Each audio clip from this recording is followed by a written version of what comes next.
always been interested about death? Well, join us during our podcast.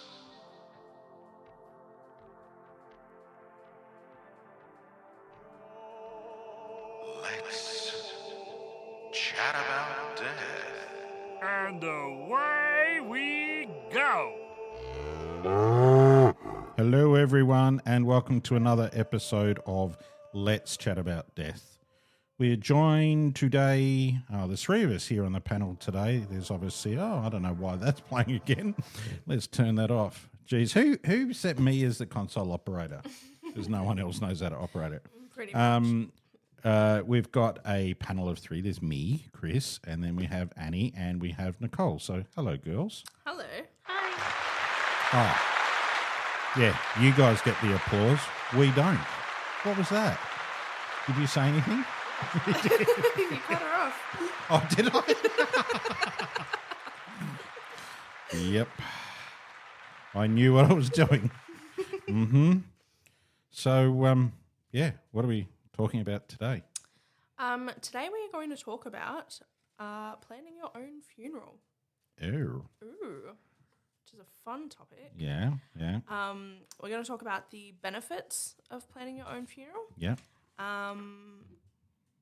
Because you've pretty much planned yours, haven't you? Yeah, I have. So I have this book. I cannot remember what the book is called. But there's this book, and you can fill it out with your music Book of choices. Annie? Well, yeah, pretty much. Yeah. Your music choices, what colour coffin you want, what kind of flowers, everything. If you want to be buried, cremated, everything like that. Yeah. I pretty much filled it out, and then I sent it to my family with no warning. So, Okay. And how did that go down? I got a very stressed call from my mother, but I explained to her that I was just getting prepared, organised. Okay. And how about you, Nicole? Do you have anything like that? Yeah, I've told everyone what I want. Yeah. Yep, husband, parents, kids, they all know. So how did you, like, how can you come up with something so quick though? Like, how can you just, like, what made you go, I need to sit down and do this? I'm not. That's just Danny falling asleep in the corner. Yeah. I think I just know what I want. I just know. Yeah. I've seen photos, I've been to funerals, and that looks nice, and I want that. Okay. And how'd that go down with your family? Oh, they all know. They all know. Yeah, they're cool. They're fine. Yeah. What happens if they do something different? Well, you're not going to know, are you? I will. Oh, you will know. You will know. Yeah. Yeah. For me, I've pretty much told my family, that I want to be cremated. That's me. I'm not a person for burial, but each to their own. And look, there might be something else down the track that, grabs my eye. But like if something was to happen to me now, or touch wood, it doesn't, because then that would make for a really good podcast. As we're giving Chris CPR, please stay with us. What was that? Clearing my throat. Oh, creamy throat. But to like if something was to happen to me, definitely cremation. I've tried to get some really good funny photos together, so I'll often take selfies of myself with stupid faces. So that will go down really well with the 400 photos for presentation that we'll have. I'm not sure how many people will turn up for it, so I can't even say what I want there. I am a bigger person, so I don't know, coffin that's quite comfortable. I don't really care what colour, really. Doesn't at the end of the day. I like roses. I don't know. But yeah, I think with Emma and all of that, the wife and the kids, they're pretty good with that. They pretty much know, what angle they'd want to go with that. So planning funerals, I think, is probably a really, really important thing for several reasons. One, that you're having your wishes recorded down.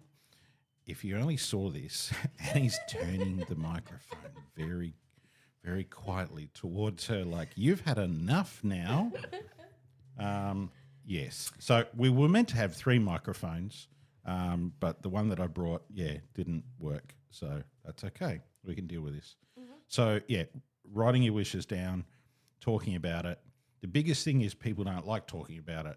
It's like, oh, it's morbid. But it's essential because once it's said and done and locked away, you don't have to talk about it ever again unless things change. And the other thing is too is financial, and we're going to talk a little bit in a moment about the difference between, say, insurance and prepaying or a funeral bond, and why you should do probably one more than the other, or, any other options that you have. But sometimes, planning ahead and saying, well, look, this funeral is going to cost me X amount of dollars. I'm going to make sure I have an account aside that family can access only when that event happens. And I guess that's where locking in a prepaid contract or something else like that secures that money. Because you know what happens is that you go, and you've probably already done it with savings, you put everything, you go, oh yeah, we'll put $50 away each week. All of a sudden a huge bill comes in, you go, you know what, there's $1,000 in that account. Why don't we just use that and we'll pay it back? Do you ever pay it back? No. Probably not likely. So having that way, any preparation is good preparation. What else you got there, Annie? Well, I was going to make the point that I think that the reason why our families are all just like, okay, yeah, that's natural, is because it's really only natural for a funeral director to plan their own funeral. You know what I mean? Yeah. Like to look at what we're doing, what funerals we're attending, the different options, the different coffins that we see, and sort of go, oh, I like that one and I like this one. You know what I mean? Yeah. A lot of families, I guess, that we see have no idea, never had to do it before. They don't really want to have to do it. But we are their first exposure to death. And what we show them, it's like, oh, well, that's nice. But they're not, unless they were, going to multiple funerals. But my biggest thing is, as long as you have a couple of things written down, one, burial or cremation. It's either one or the other. We've got a family currently at the moment that wasn't sure, like, what this person was meant to have. You make the wrong decision, you'll have to live with that, and I think the other side of that too is, with family involvement with that, with any process, is always a good thing, I reckon. What else? What else we got there? Just on the topic of what would you like done with your body, with burials or cremations, have a chat with your family also about whether or not you are an organ donor. You can register to become one online. You get an organ donor card, but ultimately your family still has to sign something saying that they want to they're happy with organs. that. It's a really fine line, I reckon, with organ donors, because it used to be, and Nicole was actually saying something before we went on air here about why isn't it on our driver's license anymore? And I am to the belief, unless I'm corrected down the track, is I think there was something legal that happened where, someone was found or they died in an accident or whatever, or went to hospital and there was on life support. And because his license had, donor, it was sort of a given, like that's what we're going to do. But then I would have thought that then the family would have got involved and said, no, that was against our wishes. He did that. His license would have been 10 years. So for example, he's done that, but now he's gone, well, no, I don't want to be, but it's still on his license. Yeah.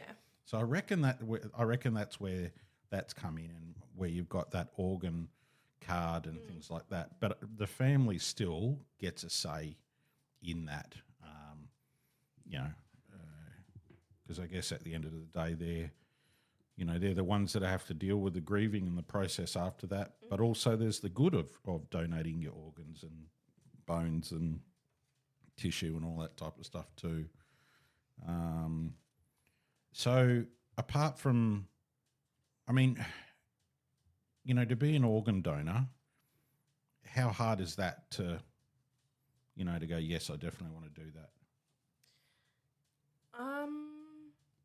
I think that it was sort of, I can't remember ever making the decision, to be honest with you. I think that it was something that I knew that I was just like, my entire life I was like, yeah, I would like to be an organ donor. And then pretty much as soon as I turned 18 and could register as an organ donor, I think I waited until I was 19 or 20. Yeah. But as soon as I was old enough to register as an organ donor, I did. So I've had an organ donor card for 4 or 5 years now. Yeah. And Nicole, are you a donor? I am. You are, okay. Yes. So reason behind you being one? Just honestly, it was over 20 years ago that I decided, and I don't really remember deciding. There is just a few things I don't want to donate though. Okay. Yep.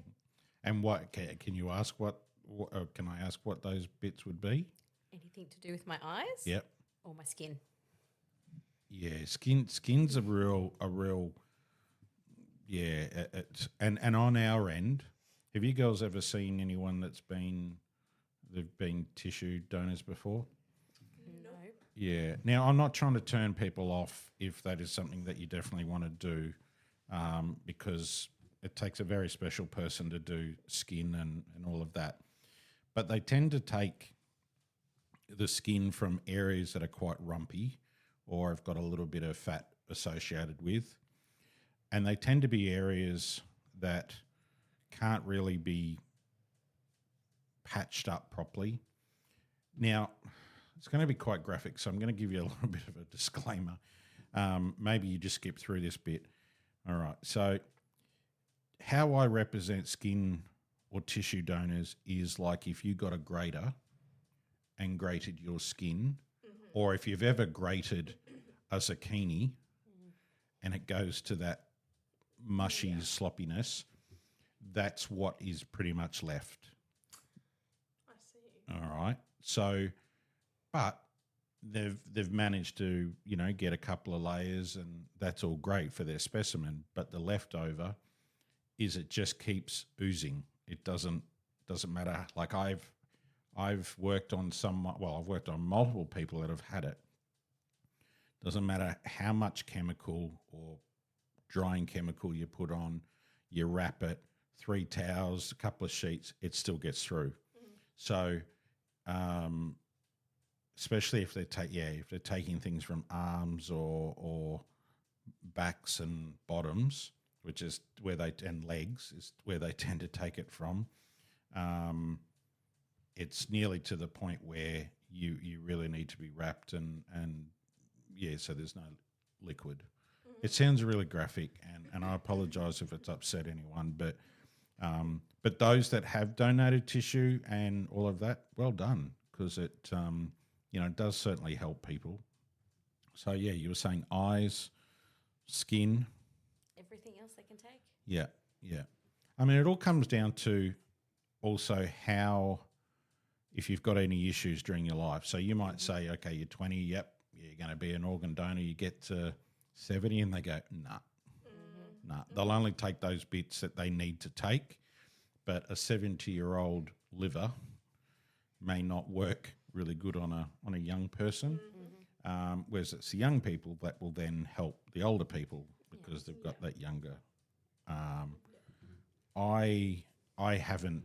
Look, I said to my family, probably moons ago, if I spoke about it tonight, they won't ever remember me talking about it. But I think it would be something that they need to make a decision with too. Like, I'm happy to help people, so if it is what it is. The other side is there's a lot of people that say, well, I'll donate everything else apart from my heart. So, and that's pretty good too. I think something's better than nothing, But then once again, it's viability. you pretty much have to be brain dead for them to be able to take it. You've got to be maintained like that. So I guess, the last answer or question to the family will be, is this something you definitely want, yes or no? And hopefully that organ or those organs will then live on forever, and give that other person an extended part of their life that they may not have had the opportunity. So well done to both of you for becoming organ donors, because, it is a big thing. But we are in a care industry where we do deal with people. And even before, in whatever else we've done, you're still dealing with people. You're still dealing with them in their rawness too. So, but I think being on this side of the fence, life's too damn short, and you see so many people that have gone through liver disease, and no one is donating.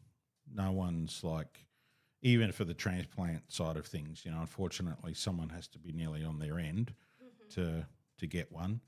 And I would love to know what the statistics were today's organ donors against, 20 years ago, because I reckon there would probably be less now than what there was then, because society's changed.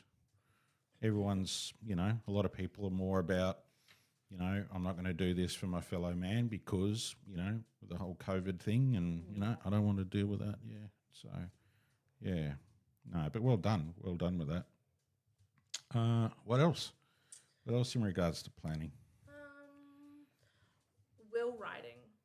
That's a really big thing. Yeah. Nicole, do you have one? To be honest, no, I don't. Oh, my God. Oops. Yep. Just haven't got around to it, or? Yeah, pretty much. Or do you think? We have, my husband and I have spoken to people that would take our little ones. People. Yep. So sister and brother-in-law. Yep.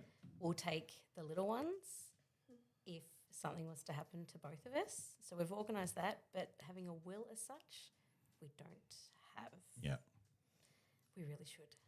Yeah, I mean, even if it's just the post office ones, they're pretty good. We've got one with a solicitor, but we've got to update ours because one half of the family we don't speak to anymore. So, yeah. But I was looking at maybe doing the Australia Post ones, or I don't know if I'd go down the solicitor line anymore. I'm not really sure. I don't think you really need to do that. My parents just updated their wills like this year Yeah. with a solicitor after a very, very long time. Yeah. It's their old will stated that my brother and I had to go to my auntie's. Right. So they figured it was time to update. Yeah, like our the only reason why ours is because one of the family used to work at the solicitor's office, and that's the reason why we went through them. But I don't think we'd go through them for anything. But yeah, wills are 100% a really good idea, and I think a lot of people leave it for they think it's for the oldies. Like, you got to be 70. You've got to put all your assets. No. It might be as simple as even your wish, burial, cremation. Yeah. You want any assets, your car or whatever, or house, or goes to XYZ, or engagement rings, wedding rings, any of that, of that type of information is important. And then every 5 maybe years, 10 years or whatever, you update it, because things will come, kids will grow up. You might have a blue with your family, and you might change it, 10 times in your lifetime, but if something ever went down, you want to know that it's covered, rather than, your fur babies or whatever going to Jono down the street, but you had a blue with Jono and he's not getting them, But according to your will, they are. Yeah. So, yeah, covering yourself, I think, is a big thing. Yeah. Have you got a will? I do. Hang on. We've got to speak into that. I do. Yeah. I did one online for like $50. Oh, an online one. Wow. Yep. You're doing that. What does size? Well, that's probably she's holding up like her fingers, like I should know what that means. But Like, That's probably how big my assets are. oh, so it was that amount of assets into that. Okay. Tiny, my $1,000 car and my dog. Yeah, that's yeah, it. beautiful. That's all I've got. Well, yeah, that's another option online. I mean, I would. Are they certified though? Mm-hmm. Okay. Yeah. This might bloody cost me $50. Yeah. That, and look, that is the big thing. There's probably some really dodgy ones out there, and it probably means nothing. But I mean, even just having it signed and witnessed is in your own signature is a good thing, rather than back of a scrap piece of paper and like, well, your mum's written it, but she hasn't signed it or dated it. So no, very, very, very vital to do one. And you can be young to do it too. Don't think it's just an oldies thing, because it's not. What was the saying? What's mine is mine, and what's yours is mine, or something. What was the? Yeah, Was that for married couples though? Yeah. Was that right? Was that? Yeah, I don't know.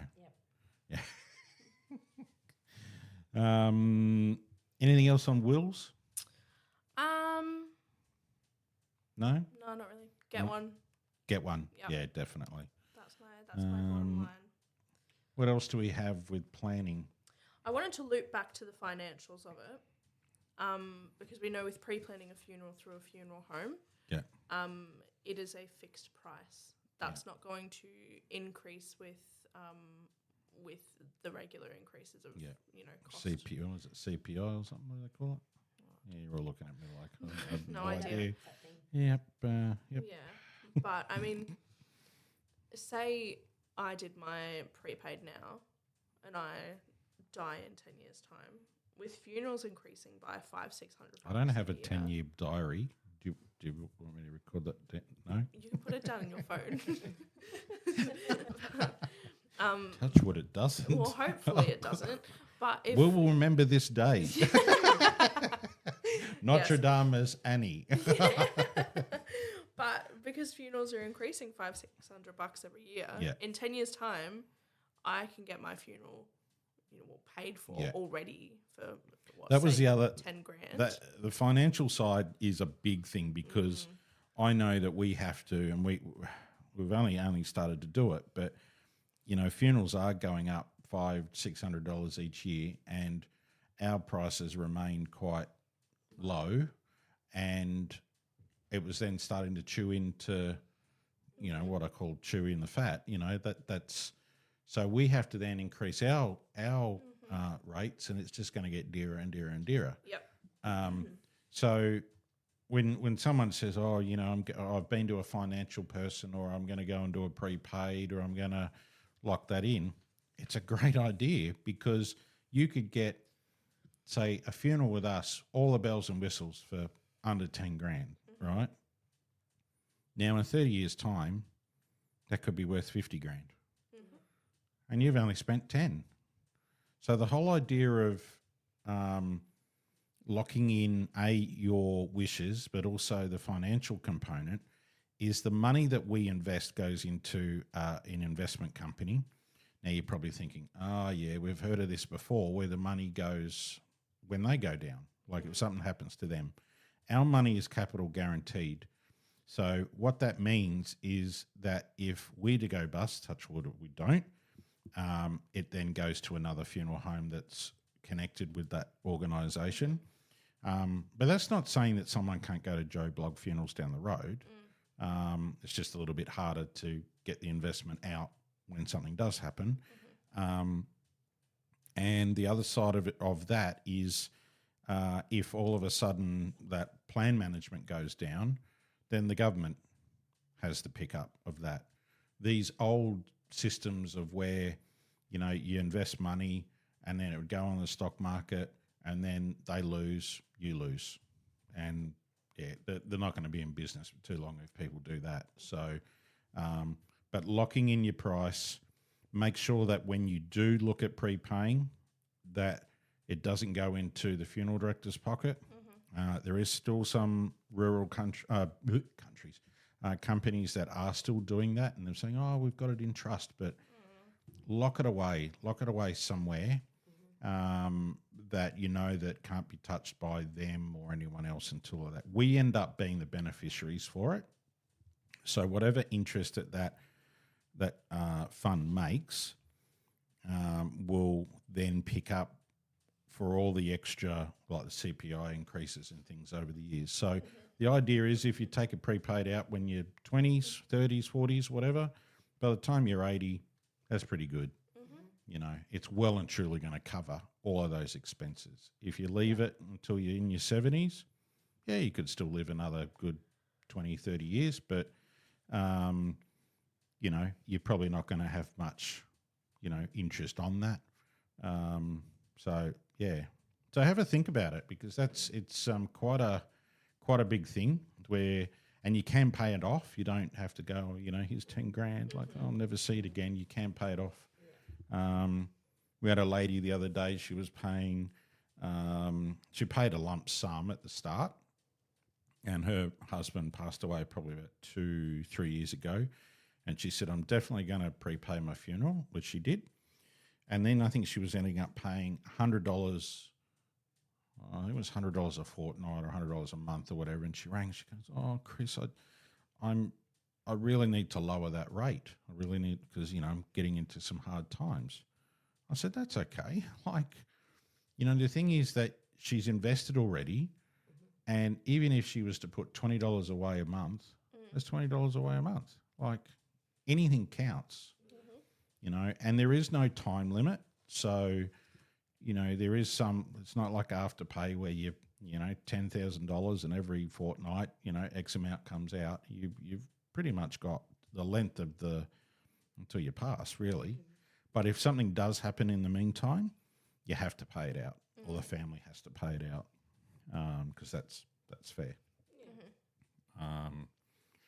So pre-planning, pre-paying is a good option, definitely.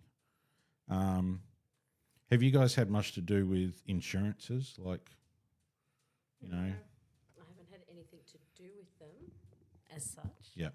But I have heard horror stories. Yeah, like you'll see on, daytime TV, or like Joe Block Insurance, and they got all these oldies, dancing, and it's like, oh, it's all good. But what it is a lot of these insurance companies will take, it's like car insurance, house insurance. They'll say that we'll cover you for $5,000, but by the time you pay your premiums for the next 30 years, you might have paid $100,000, like in fees, but you're still only getting $5,000. So if you are, or if you have already got an insurance, have a look at the terms and conditions and all of that. And the other thing is too is you get to a certain age and they'll cut it, or they'll say you're not entitled to, partial disability or this or that. So when you're looking at it, it might look attractive, you can only pay $5 a week, but in the long run, you may be paying more for your funeral than what you're getting paid out. War stories. Hey? Getting the money out as well. Oh, yeah. I was going to say that the getting that is like, oh, my God, it's like pulling hen's teeth. You need this form done. You need that form done. How can you prove that he's passed away? Yeah, well, there's one way I can prove, but you may not like the photo I'm going to send you. That's how it's like, oh, well, yeah, we got a death certificate, but that doesn't mean anything. Yeah, it does. Yeah, it does. We've had that. Pay the money. Like, well, they're not. They wanted us to bring Granddaddy into the bank once. What? Yeah. We asked if the death certificate was enough. Can you please pull him in? Yeah, can you get him in? Like Weekend at Bernie's? Or? Yeah, we can. He's not looking too good at the moment, but yeah, that becomes extreme. But yeah, insurance companies, because obviously through the years I've been doing it, people have always said, oh, I've got this, I won't use the brand, but, this insurance company, and they're paying $60 a month, and what am I getting for it? You're not really getting anything, But I think how they're doing it is it pays to belong, like, you have to have this and you have to have that. But research, find out from your local director of what they have to offer. You don't always have to go with who they go with. Obviously, that's a bonus because then they're affiliated. But at least you know that your money's going to be safe. And that capital guarantee is a real big thing. I'm not a financial advisor, so I can't, but I researched a lot of companies, and the one that we have at the moment was the one that was there to help, and look after our members. Prepaids for us are our future, and if more and more people did it, they're getting a great price, great product, great service, and their family's covered. Family doesn't have to dig in their pocket. On the funny side is we've had families that go, oh, then the kids got upset because I was spending their inheritance. And it's like, well, you're going to pay it anyway. It's going to happen anyway. So, yeah. And even with that as well, I mean, you can change a million things in your funeral plan. Yeah. Or in your prepaid funeral. Yeah. But when it comes to you passing away and you don't have a prepaid funeral in place, your family then has to plan all of that in the span of a few days a week. It's stressful. The other side of it is family history. People don't realise, like we complete for what I class as an at-need funeral. So if someone passes away today, we do a death registration statement for births, deaths and marriages, right? So on that, we'll obviously have all their details. But even to the point of, where was Dad born? Overseas? Yeah, but where? In Europe. Okay. All right, we're getting there. Can we, narrow it down? Yeah. Was it Hungary? Was it, Britain? Was it, where are we? Because just putting a country, I mean, it works, but, even for, what do they call that, family history? Genealogy. That one. That's important, especially for future years.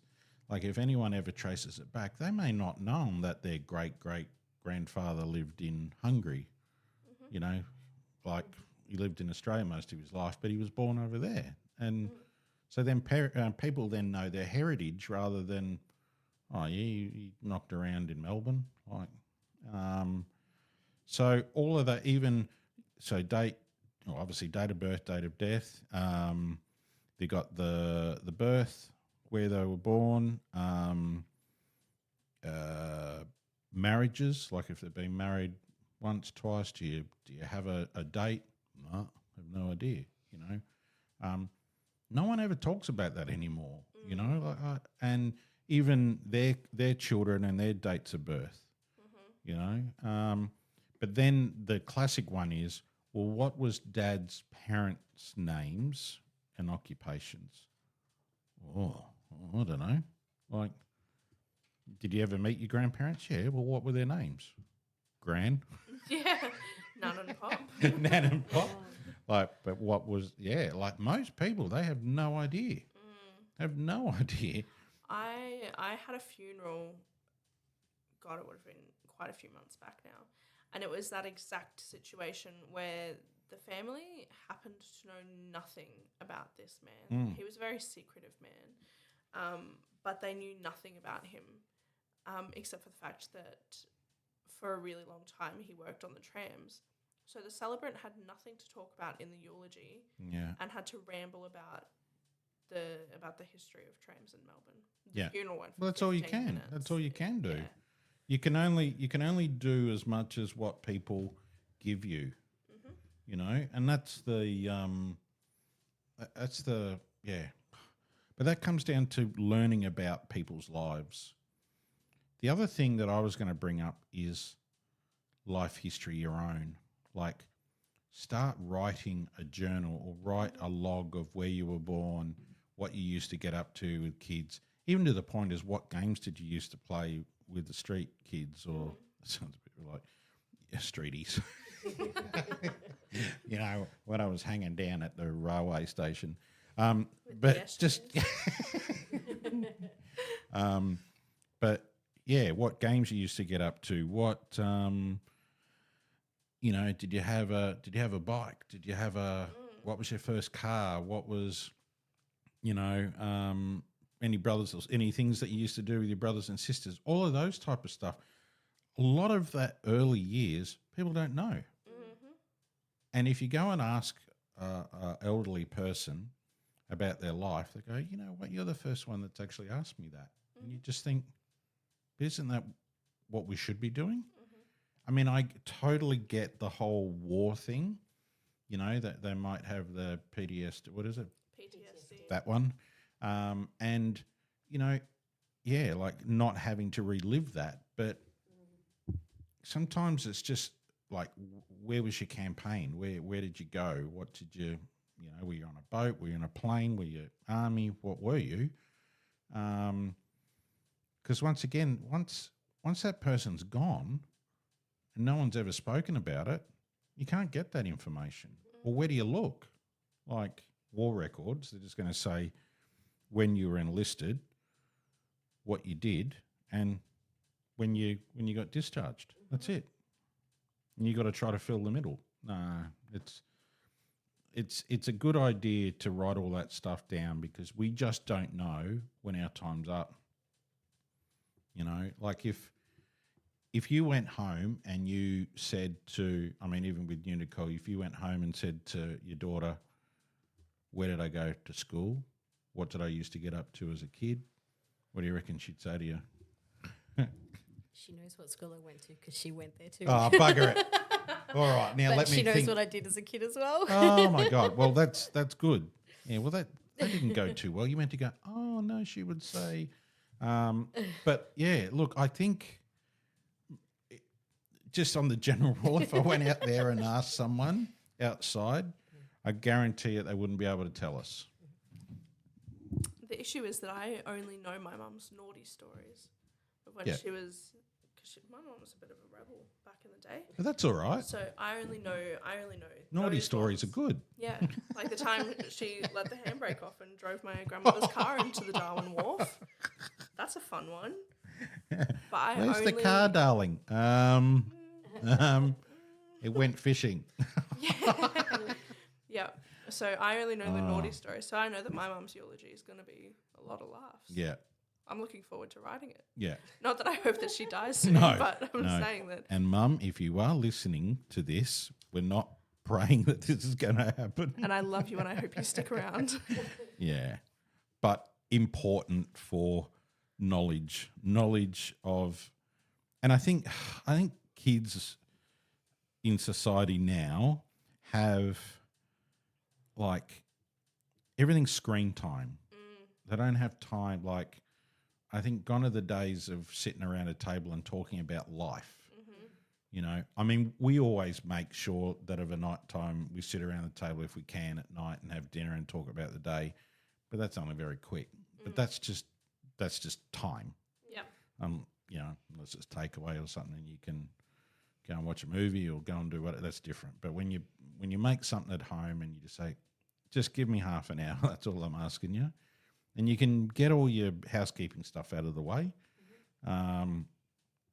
But they're the things that you learn about, you know, family and why we do things, how we do it.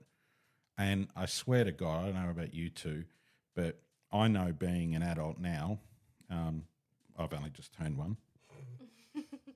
It's Chris's 19th birthday today, everybody. Woohoo! Yeah.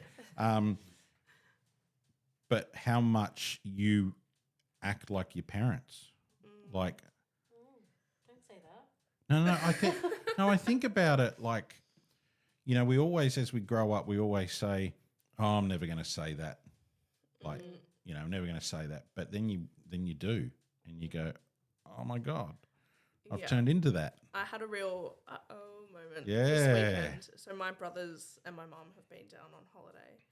And my brothers, God love them, teenagers, both of them, and at each other's throats all the time. Yeah. They just bicker and bicker and bicker. And I don't understand why they don't like each other because they're both cool people. But whatever, I had to step in and say, give him a serving. And then I walked away from it and I was like, I sound just like Karen.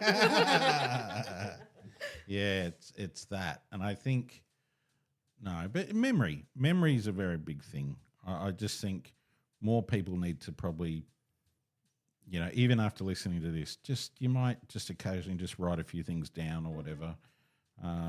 Life's too fast paced. You don't get an opportunity or enough self time. But you just need to do that. I think it's important. And if like, Nicole said that her kids sort of know what's what and who's what, well, that's fantastic. But I guarantee it, you would be a rare one compared to some of them out there. They have no idea. Oh, does it come on an app? Like, no. Well, it might, but no, I'd love you to learn more about me rather than, see me up on an app. What else? What else we got? Anything else there? Let me have a look. No, I think that Yeah, just while I'm waiting. I think that we've been through most of. What about this one? Being donated to science. Oh, yeah. We've not covered that. It's a great idea. It comes with a free cremation at the end of it. It does. Bargain. All right. So how do they go about doing that? Do you know? That's a really good question, Chris. I was hoping you'd answer that one for me. Well, I just so happen to know. Similar to organ donation, I think it's the University of Melbourne or Victoria that does body donation. So if they know that you've passed away, then it would be a contact to them.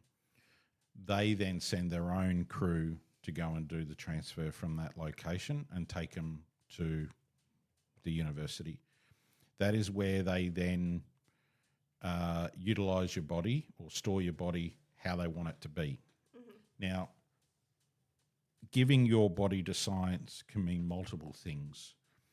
If you've had an ailment, for example, there's an organisation, really, really lovely organisation, that if you've had Alzheimer's or any sort of brain type things, they will actually, you can donate your brain to science and then they're able to do research on that to then find out your type of Alzheimer's or dementia or mental, parts of your head.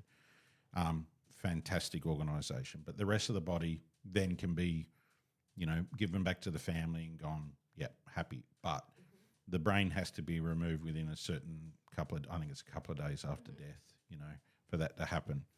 The other side is your full body.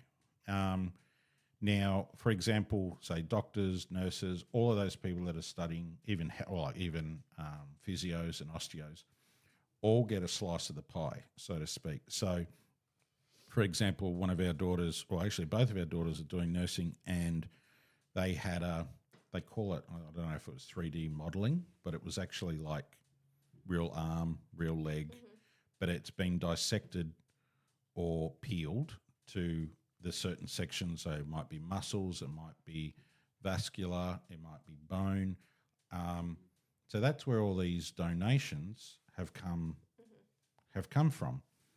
Now, I used to do interstate deceased transfers, and I had to take boxes of arms, legs, heads, all sorts of things from Melbourne to Adelaide, to where they can then do their bits on that. And then they pretty much all get together and do a big bonfire, like a big cremation. If, for example, there is certain organisations out there that will take your body as a complete whole, and then they will do research just on everything on you. So they won't, you haven't got the arm of Mr. Smith and the head of Brown. It's all you. But I think that's quite rare now. The good thing is with doing your body to science is There's no payment, like you don't have to pay for that. And if they're going to do your complete unit, I think I think at times they actually can return some of the ashes back to you. But I think if you've got an arm here and a leg there and it's pretty much just that they do the cremation and do the scatter somewhere. Yeah. Because you're not gonna be able to match up. It's like, what was this bone connects to that bone. You're not going to be able to do that. But there was a time where they had so many people donating to science that they had to knock them back. There wasn't not enough fridge space. So, which was during that pandemic, obviously no one could work on them. So they weren't able to move these bodies quickly. And same with the brain donation, weren't able to do that either.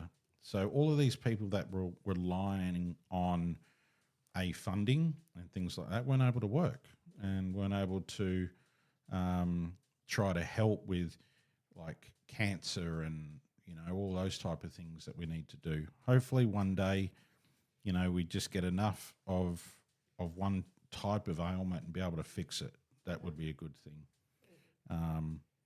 But I think it's just a matter of looking up body donation or body donated to science. I think it comes under Melbourne or Victorian University, and they'll say yes or no, but there'll be an application of how you do it, Yeah.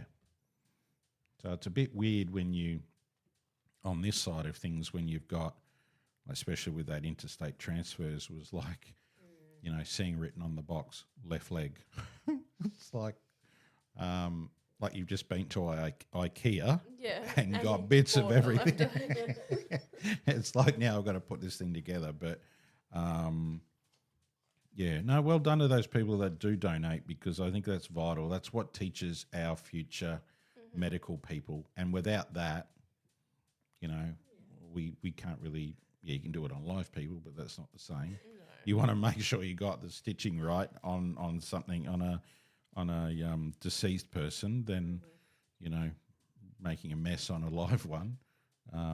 Actually, they probably don't need much help with that. At times they can do that. Anything else on there? No, I actually think that might have been it. All right. So a bit of an overview. So today we've been talking a lot about, obviously, pre-planning, pre-paying, body donation, organ donation, the difference between, insurance and the prepaid side of things. Probably one of the big things that I could say just before we do sign off for the day is go to your doctor. It's probably a real big thing, because even though you think, I'm all good, go and have regular blood tests done. Go and get a checkup. You're only, as we know, doctors, you're in and out within 5 to 10 minutes, so you're not there for long. You're probably there longer waiting to get in, but go and have your screening done. Go and have your blood test done, because if something ever happens to you, the difference between a doctor saying, he was in 6 weeks ago and his cholesterol was up slightly, is probably less likely of you having to go to the coroner and be, autopsied and things like that to find out something that could have been answered by a blood test. So, don't be a hero. And I totally get it. No one ever wants to go to the doctor because it's just, they might find something. But, when it comes to health checks, things like that, go and get it. Especially if you fit history in the family of heart, lungs, cancer can be a big thing. The different gene conditions, all of those conditions, especially if you've got little ones and things like that too, that it's going to help them along the way. Well, thank you very much, ladies. You've done a great job today, and even the moving of the microphone that's worked quite well too. So well done. Anything you want to say before we sign off? No. We'd just like to stress again that you should get a will. Yes. Oh, yes, and wills. Yes. See, I'm getting old. Forget. But you're only 19. Yeah, that's right. I'm only new. I'm only young. Yeah. Thank you, everyone, for listening. If you haven't listened to the other podcast, go and do yourself a favour. Maybe go and check out another podcast. No. Check ours. We are on socials, Facebook. We're Bremba Family Funerals, Instagram. But our big account is our TikTok account. And yeah, join. Come and follow. Thank you, Nicole. Thank you, Annie. And whatever you're doing now, go and enjoy. And we'll talk to you later on. Bye for now. Bye.